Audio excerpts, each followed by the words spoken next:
Mr. Kucinich was seeking recognition. Thank you, Mr. Chairman. This legislation is wrong on so many fronts. It interferes in an active case when the employer has already been found by the NLRB to have openly violated federal law. It gives that employer a legislative pardon. It destroys the very concept of equal justice before the law and equal protection of the law. It is an attack on the First Amendment rights of workers to free speech, and it destroys their right to a legal remedy. It has constitutional questions that involve the Fifth and the 14th Amendment.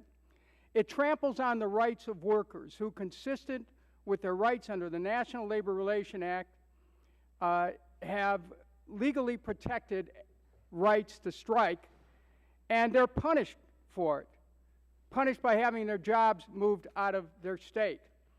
Now, this legislation doesn't just pit workers in South Carolina against workers in Washington State and pit our colleagues against each other, but it pits the Congress against all workers by essentially striking any remedy for egregious violations. This legislation undermines the rights of American workers to defend their right to organize, to defend their right to collective bargaining, to defend their right to strike, to defend their right to decent wages and benefits, to defend their right to a retirement, to defend their right to a safe workplace. It diminishes the standing of all workers. It's a bill that's bad for business because the essential relationship of cooperation, which is needed in our economy between business and labor, is destroyed.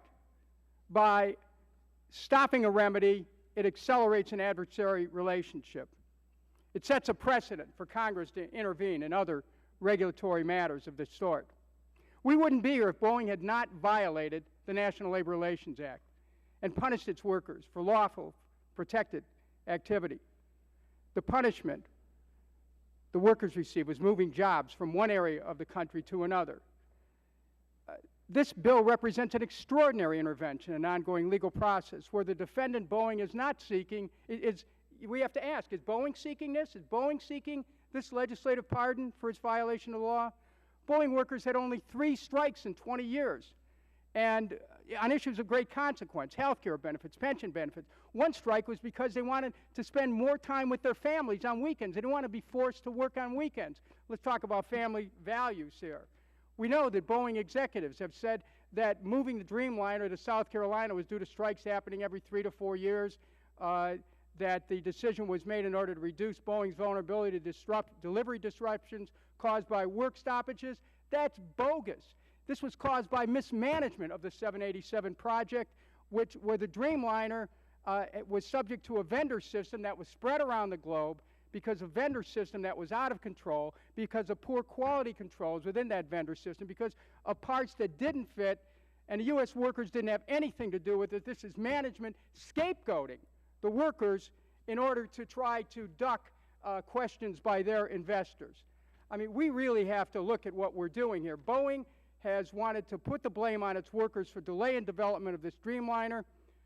This is a questioning of Boeing's management, and I have to say that, you know, this Congress should want Boeing to succeed, but not by undermining its workforce, which is the best in the world. We need an American first manufacturing policy where the maintenance of aerospace, steel, automotive, shipping is deemed to be vital to our national security.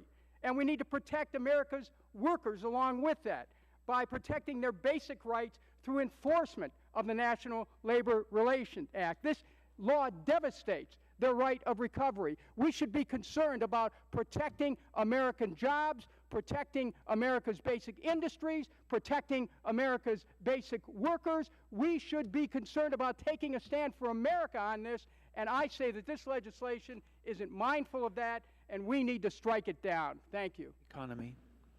With that, I yield the balance of my time to Dennis Kucinich.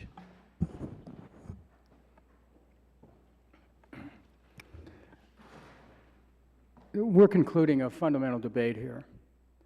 about matters of fairness, matters of equity, matters of law. And I want to say, as someone who attended the hearing in South Carolina and listened to the pleas of my colleagues on the other side of the aisle about not taking jobs away from South Carolina, it's easy to sympathize with our colleagues who are fighting for jobs, because every place is fighting for jobs. But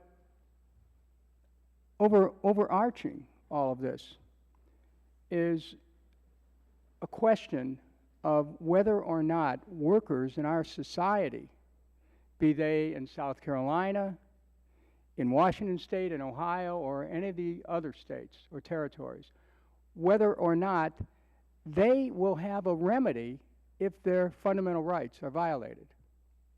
That's really the question here. And this legislation, unfortunately, would deprive workers at Boeing of a remedy that would be sufficient to be able to protect their basic rights that have been accorded by this Congress and enshrined into law heretofore. I have a great deal of respect for my colleagues on the other side of the aisle. And at the same time, I think that the respect that we need to have for the rights of workers should be placed above all other concerns here. Thank you very much. Yield back.